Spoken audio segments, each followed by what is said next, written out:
Assalamualaikum warahmatullahi wabarakatuh. Kami di sini izin memperkenalkan diri. Perkenalkan, nama saya Rafkal Fazri. Nama saya Muhammad Riyad Muzaki. Nama saya Dimas Cahya. Nama saya Aryo Setopo. Nama saya Abdul Ramadan Lansari.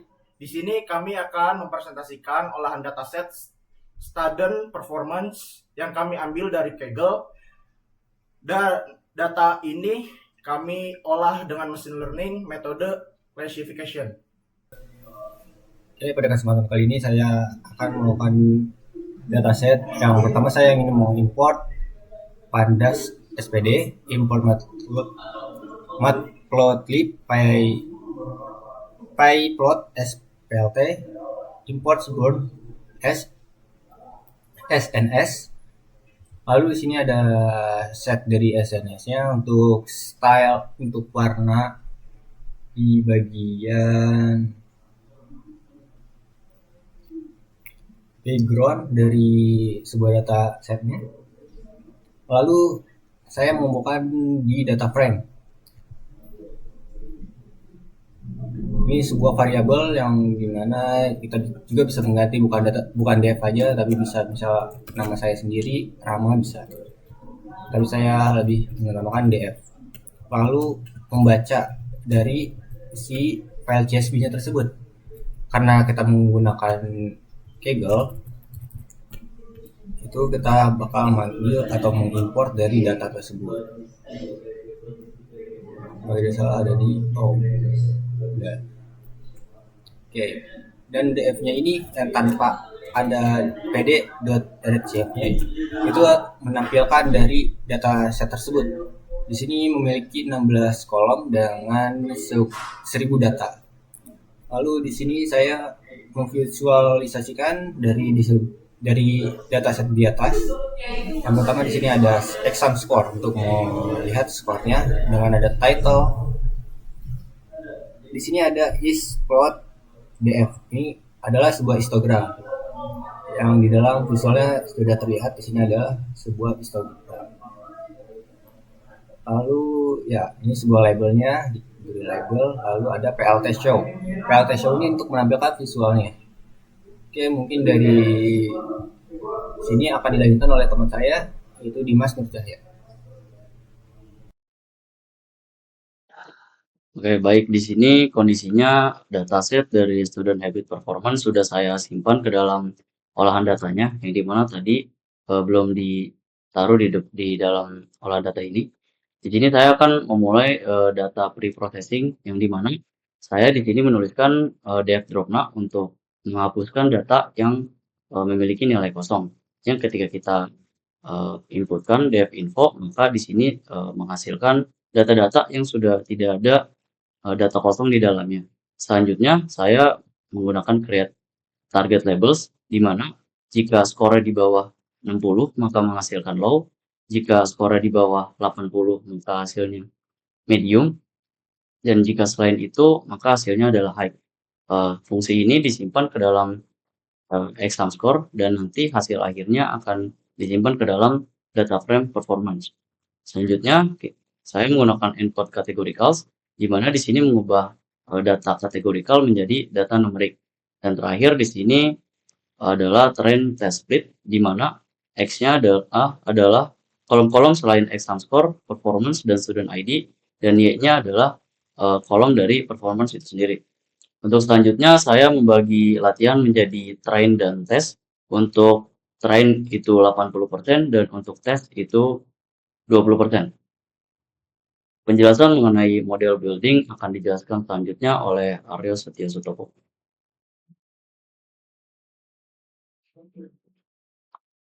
Nah, di sini saya akan menjelaskan 5 model klasifikasi. Itu yang pertama ada logistic regression. Nah, logistic regression untuk yang pertama-tama kita ketikkan dulu from scalar linear model. Lalu kita importkan logistic regression-nya. Karena ini model yang akan kita olah. Lalu untuk variabelnya kita pakainya logreg. Lalu fungsi yang akan kita ambil yaitu logreg regression. Nah, untuk selanjutnya itu max iter 1000. Nah, max iter itu sama aja kayak kita mikir 1000 kali biar sistem ini nggak asal jawabnya. Lalu ketika kita ketikkan lagi logrec.fit itu untuk menggabungkan data, xtrain itu untuk yang vertikal, habis itu ytrain untuk yang horizontal. Habis itu kita running. Nah, labelnya udah keluar. Lalu yang kedua kita akan menjelaskan tentang decision tree. Nah, decision tree ini itu sebenarnya modelnya itu suka nanya-nanya kayak nilainya tuh bagus, terus rajin, kayak anak ini bakal lulus nggak ya. Jadi dia kayak pohon bercabang yang tiap cabangnya punya pertanyaan. Jadi seperti kayak tadi kita ketikkan dulu from Skylearn tapi pakainya the tree. Lalu kita import, lalu ketikkan fungsi yang kita akan jalankan, lalu variabel yang kita ambil itu dt, lalu nama fungsinya decision tree classifier, lalu random state-nya 42, berarti kita akan mengolah 42 kali agar itu apa ya, decision tree itu nggak salah. Lalu kita ketikkan lagi data feed untuk menggabungkan datanya seperti kayak tadi, xtrain untuk yang vertikal, ytrain untuk yang horizontal. Habis itu kita running, lalu langsung nanti keluar labelnya. Lalu yang ketiga yaitu ada random forest. Nah, random forest itu seperti banyaknya pohon kayak decision tree gitu, diajak ngobrol. Kamu pikir anak ini tuh lulus apa enggak ya? Atau aku pikir lulus. Aku juga. Jadi eh, jadi dia tuh terus ngevoting biar bisa ngambil keputusan. Jadi hasilnya biasanya tuh bisa ada yang lebih pintar dan lebih aman dibanding cuman satu pohon. Nah, untuk mengetikannya itu kita kali dulu from skylearn.assemble, lalu import, lalu fungsi yang akan kita ambil kan yang tadi adalah random forest classifier. Lalu variabel yang akan kita ambil yaitu rf karena di sini adalah random forest.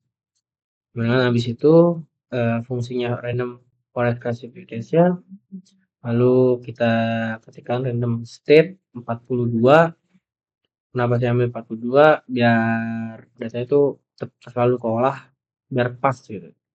Lalu variabel ketikkan lagi variabel .fit itu untuk menggabungkan seperti yang kayak di atas. Xtrain untuk vertikal yaitu horizontal. Lalu kita running, nanti langsung keluar labelnya. Nah, lalu yang keempat itu KNN. Nah, KNN itu istilahnya dia kayak nggak bisa belajar apa-apa dulu nih. Nah, nanti kalau ditanya kira-kira anak ini tuh lulus apa enggak ya. Habis itu nanti kalau udah dia langsung aku tanya nih ke 5 teman yang mirip dulu ya. Kalau 4 dari 5 temannya lulus, dia juga bakal bilang lulus. Nah, jadi di sini saya akan menuliskan from skylearn.neighbors dengan importan kayak board classifier. Lalu variabel yang akan saya ambil knn sama dengan fungsinya board classifier. Lalu untuk mengolah datanya saya akan mengambil 5 saja. Lalu kita tekan lagi variabel knn.fit untuk menggabungkannya. Lalu kita running, ya keluar labelnya. Lalu yang kelima saya akan menjelaskan tentang SVM. Nah, SVM itu jadi dia itu kayak mencoba nih cari garis pembatas paling rapi di antara anak-anak yang lulus dan enggak misalkan kayak ini anak masuk sama sini sama jadi kayak dia seperti lulus atau enggak sini sana tapi belum lulus. Nah, supaya bisa dibilang kayaknya anak ini 8% lulus deh. Jadi kita ketikkan from skylearn.svm karena di sini model yang akan saya ambil itu SVM. Lalu variabel yang saya akan ambil itu SVM dengan fungsi SVG. lalu probability-nya itu yang benarnya atau true, habis itu random state-nya 42. Habis itu saya akan gabungkan datanya lagi, itu X trend untuk vertikal, Y trend untuk horizontal. Lalu kita running. Nah, sudah berarti data sudah diolah. Lalu untuk yang kelima itu nanti penjelasan selanjutnya akan dijelaskan oleh teman saya Rafka Alfarizi. Lanjutkan penjelasan yang sudah dijelaskan dari Aryo. Jadi dari 5 klasifikasi yang sudah dicoba oleh Aryo dan data-data yang sudah digabungkan, saya ingin melihat akurasi mana yang lebih besar dari kelima klasifikasi tersebut, dan saya menggunakan akurasi skor dan F1 score dari scalar matrix, lalu dengan variable models yang berisi label dan kelima klasifikasi tersebut dengan memanggil nama variabelnya.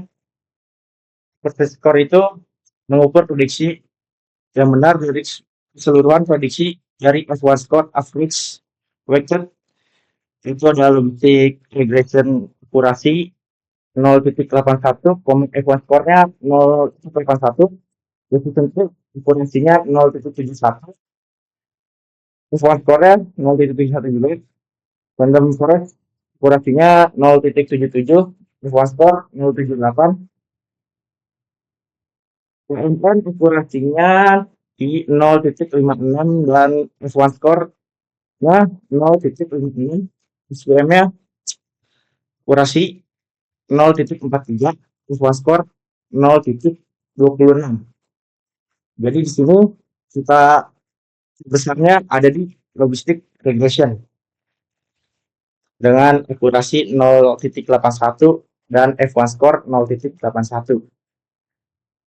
Nah, selanjutnya saya akan menjelaskan terkait dengan visualisasi data confusion matrix dari kelima model tersebut.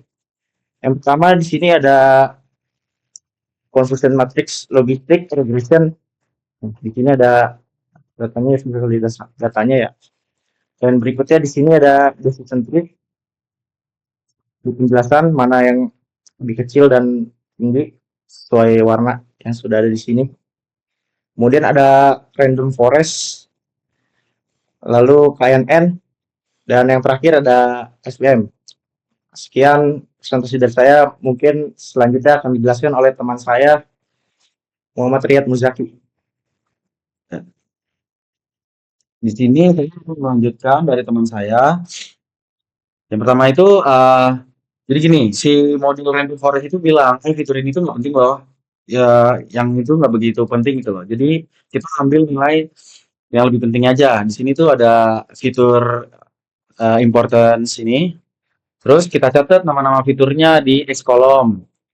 Terus kemudian kita lanjut lagi di sini delta figurnya. Terus kita membuat tabel ini yaitu 10 banding 5. Kemudian di sini untuk mengisi tabel-tabelnya kan ada PLT title. Nah, di title ini kita mengisi random forest fitur importance. Kemudian di bagian X label ini kita mengisi importance yang untuk di bagian mengisi di bawah ini. Kemudian ada Y label, kita ngambil di fitur ini. Dan di PLT show ini kita menunjukkan untuk hasil dari codingan tersebut, dan hasilnya ini. Sekian presentasi dari kelompok kami, kurang lebih mohon maaf. Wassalamualaikum warahmatullahi wabarakatuh.